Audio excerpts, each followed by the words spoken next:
고통을 삶의 일부분으로 받아들이지 못하거나 자신의 문제를 남 탓으로 돌리는 태도는 자신을 비참하게 만드는 확실한 방법이다.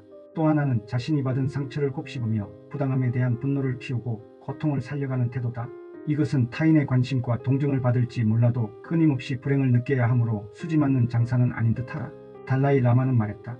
우리는 부정적인 감정에 빠져 자신의 불안이나 고통의 원인 제공자가 되기도 합니다. 좋아하는 사람에게 심하게 집착하여 문제가 되기도 합니다. 또한 사소한 일에 지나치게 민감하거나 크게 여기고 자신만 겪는 것처럼 턱없이 부풀리는 사람도 있습니다. 이 때문에 정작 중요한 일은 소홀하게 됩니다. 당신이 고통을 느끼거나 안 느끼는 것은 어떤 상황에 대한 당신의 반응에 달려 있습니다. 만약 누군가가 뒤에서 당신을 욕했다고 합시다. 그 사실을 알고 상처를 받거나 화를 낸다면 그것은 스스로 마음의 평화를 깨는 일입니다. 반대로 귓가를 스치는 바람처럼 흘려보낸다면 아무런 고통도 없을 것입니다. 상황에 대응하는 방법이 고통의 크기를 정하는 것입니다. 삶에서 문제는 늘 일어나지만 그것이 저절로 고통을 일으키는 것은 아니다. 그것에 대해 불평만 한다면 고통과 불안감의 원천이 될 것이다. 그러나 해결을 위해 노력한다면 또 하나의 도전으로 바뀔 것이다. 내가 물었다.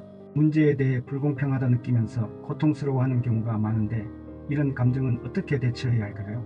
달라이 라마가 말했다. 자신의 고통이 불공평하다는 느낌을 해결하는 데는 여러 가지 방법이 있습니다. 불교 신자들은 고통을 자신의 카르마, 즉 업으로 생각함으로 받아들이기가 쉬울 것입니다. 그러나 모든 상황을 카르마 탓으로 돌리고 어쩔 수 없다는 태도로 일관하라는 뜻은 아닙니다. 카르마는 과거의 행동에 따른 결과만을 말하는 것은 아닙니다.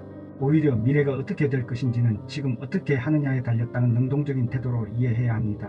기독교 신자들이라면 고통을 하느님이 준비한 것으로 자신의 성장에 중요한 의미가 있다고 믿음으로써 견디는 데 도움을 받을 것입니다. 종교적인 믿음이 없는 사람이라면 실용적이고 과학적인 접근이 도움이 될 것입니다. 해결할 수 있다면 끝까지 문제와 싸운다. 그러나 이길 수 없다면 잊어버리자 라고 대응하는 것입니다. 객관적인 분석은 문제 해결에 매우 중요한 역할을 할 수 있습니다. 왜냐하면 이를 통해 상황의 이면을 들여다볼 수 있기 때문입니다.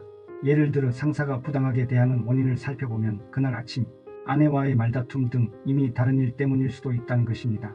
이런 접근 방식을 가지면 괜한 고민은 하지 않아도 될 것입니다. 내가 물었다. 과학적인 접근법이 스스로 만드는 문제를 해결하고 불공평한 느낌을 줄여줄 수 있을까요? 달라이 라마는 힘있게 말했다.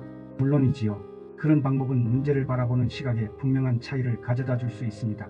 우리가 직면하는 상황을 편견 없이 살핀다면 자신에게도 많은 책임이 있음을 깨닫게 되기 때문입니다. 이 방법은 상황을 전체적인 시각으로 보게 합니다. 우리는 문제의 원인을 타인과 외부로 돌리는 습관이 있습니다. 게다가 자신의 책임을 회피하려고 노력합니다. 강력한 감정이 개입할 때마다 겉으로 드러난 현상과 실제 사이에는 큰 차이가 생깁니다. 예를 들자면 걸프전에서 사담 후세인은 문제의 원인 중 하나일 뿐이며 실제로는 다른 여러 원인이 존재한다는 말입니다.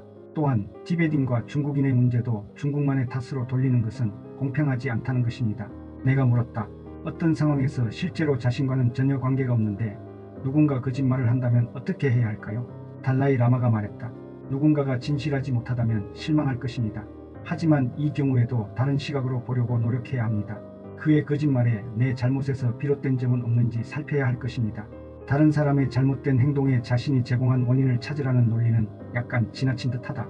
하지만 그런 시도는 오로지 남을 비난하려는 편협한 사고를 극복하는 데 도움을 줄 수 있겠다.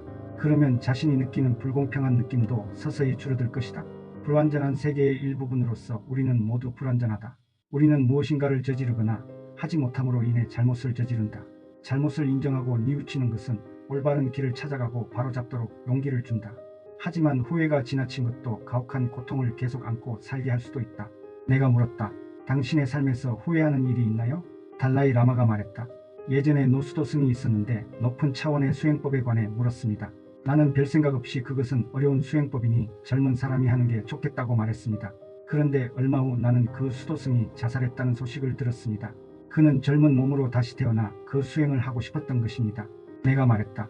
그 소식을 들었을 때 마음이 무척 아팠겠습니다. 그런 후회의 느낌에 어떻게 대처하셨습니까?